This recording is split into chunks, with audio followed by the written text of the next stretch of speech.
a couple of contracts were put my way, right? I looked at it, and the first thing that, my mum's a solicitor, so the first thing, she always told me that there's always things in there that is put there, because only a lawyer will spot it, you're supposed to take it out, that's the game. I saw that, take it out, make an amend, put that in, we'll meet in the middle. And I looked at the contracts and I was like, a lot of the contracts I feel are put in front of those who don't have access to a good lawyer or just haven't even read a book. It seems to be really tense. Do you know what I mean? It will leave you with nothing, even though not giving you everything. How have you managed to navigate what may be seen as the trappings of being in the music business? I just did it myself. I read every book under the sun and basically edited my contracts myself, to be honest with you. Really? To make it as fair as was possible. In certain situations, you're always going to be the small fish. You just have to accept that. And it's just life, and then you get to do it to someone else. That's why people do it. And I have to accept that at one point I'm going to be a bastard in it. It's like Animal Farm, isn't it? Yeah, I understand that. I'm cool with that. It happened to me, so it's going to happen to you. Simple as that. I ain't Jesus. No, it's true, and I'm saying my contracts are fair. I'm cool. I'm happy with mine. Do you understand what I'm saying? And that's business. Business is, I can see money in your pocket. Let's play a game and let me work out how to get it from your pocket to my pocket without just stealing it. That's what business is. That's it. I'm watching TV, every advert, everyone's trying to steal money out my pocket. That's all they're trying to do, is get me to spend money. It's just a game of it going round in a circle. The money always moves in circles. Yeah, so you've given the money to them, and someone else is trying to convince them of ways to get that money to them, and so on and so forth. That's what we're doing. Then they say the best kind of business is when both people win. But they will win to different degrees. Of course, and it's by definition, it's impossible. How does that even make sense? Someone always feels, as long as you feel like you won, cool. Everyone, you feel like, cool, you're happy? Because you never seen 10 grand before. So you want 10 grand for your publishing. If you're happy, I'm happy to give you 10 grand. When you've seen 10 grand before now, you know you can get a oneer. You get a oneer, you're happy. He's still laughing because he's still maybe willing to give you more. So you feel like you've won. He feels like he's won. That's cool, everyone's happy. Go about their business. But no one's ever going to really win. Someone has to lose.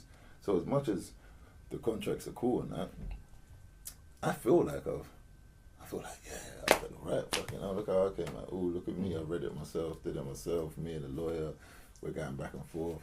Like my own lawyer, I'm even asking Master, whoever knows, the way I knew my stuff. But at the end of the day, the other ends also feel the same. Otherwise, they wouldn't agree. It's like the games theory. There is a loser. Always a loser.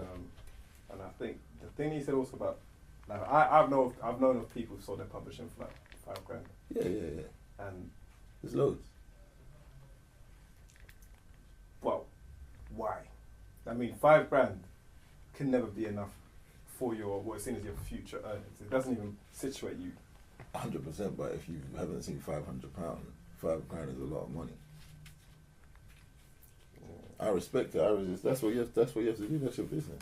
You know what it is, and also it comes down to the type of life you want to live, because like you say, it's going to come to a point where if someone says, okay, look, you say, okay, look, for where you are, we're going to have to build you. We're going to give you $2.5 grand. Yeah. The person says yes, and they're cool with it. You can't feel bad about it. No, that's it. I watch them. What's that? I watch The Chase. And on The Chase, you answer questions, and then they give you.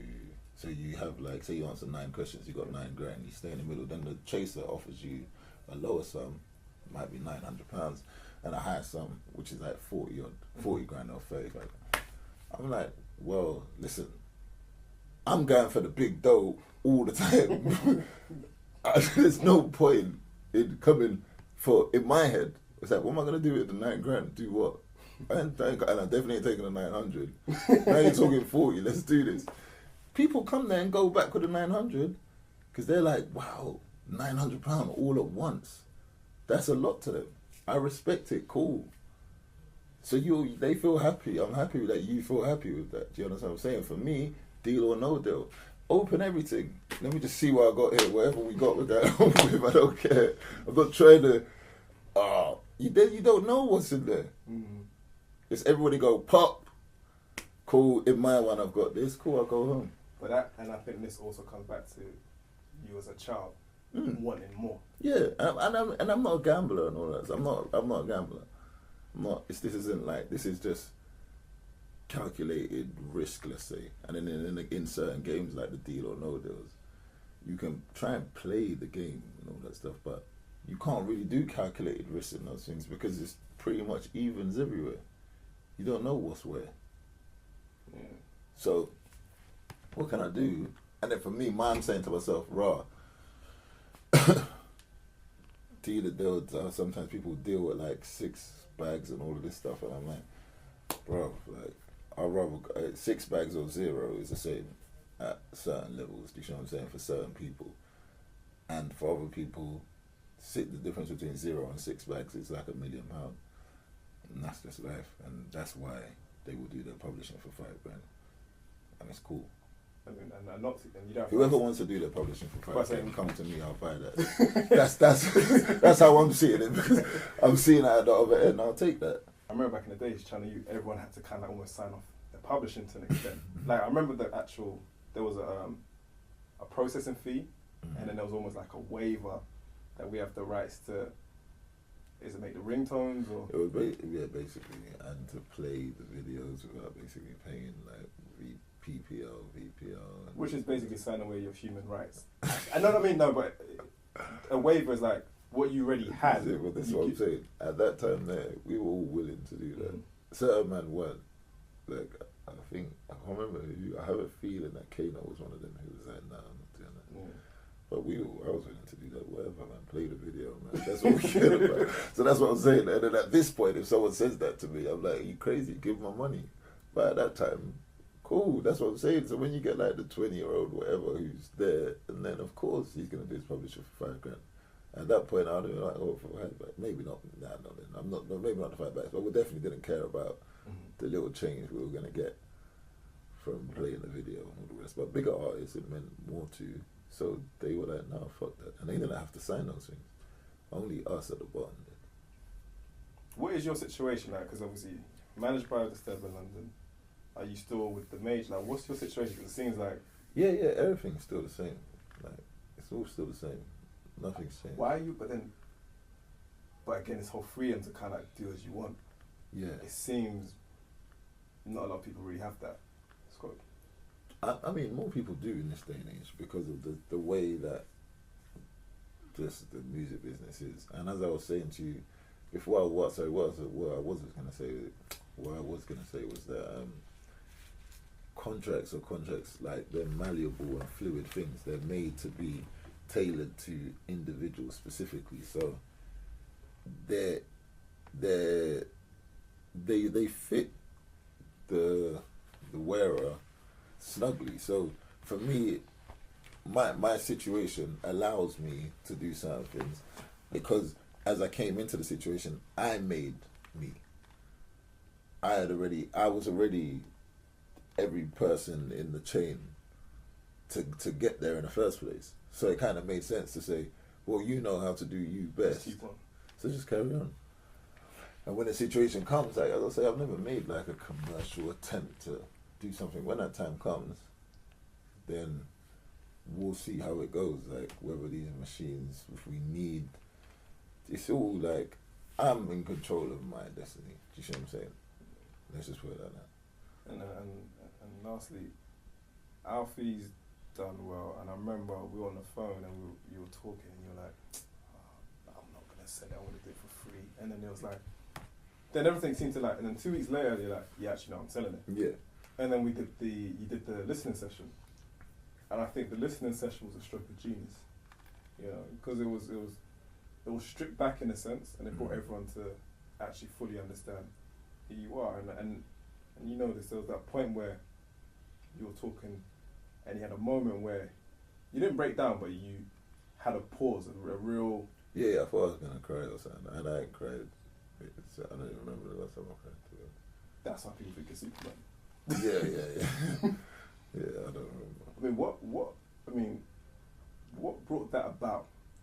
Because it was just very real. Like, this is what I'm saying. It's like, it seemed like it caught you off guard. Like, you didn't anticipate. I didn't even know how much. You know, sometimes when you just start saying the words that you've written down and you go, wow, like, it's more. You could write an essay on one line. That's how. All I'm trying to do is make it concise to fit into the 3.5 minutes for the sake of the user's attention span. But in every single one of those lines, let's just take, for example, we were talking on that at that moment. I was talking about close my eyes, and if you take, I haven't seen my sister smile in a while, but this morning I woke up in some girl's house. That's exactly like in that one line is me trying to demonstrate how I don't have that balance, and I'm placing importance in the wrong places and on the wrong things, and I know that this is way more important.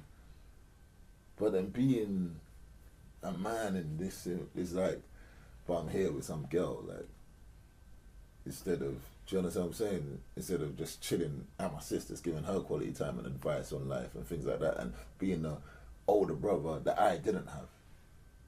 And she would tell you I'm a great big brother, but I could be a better one to all of them. And especially her, because she's the youngest, and the gap's so much bigger.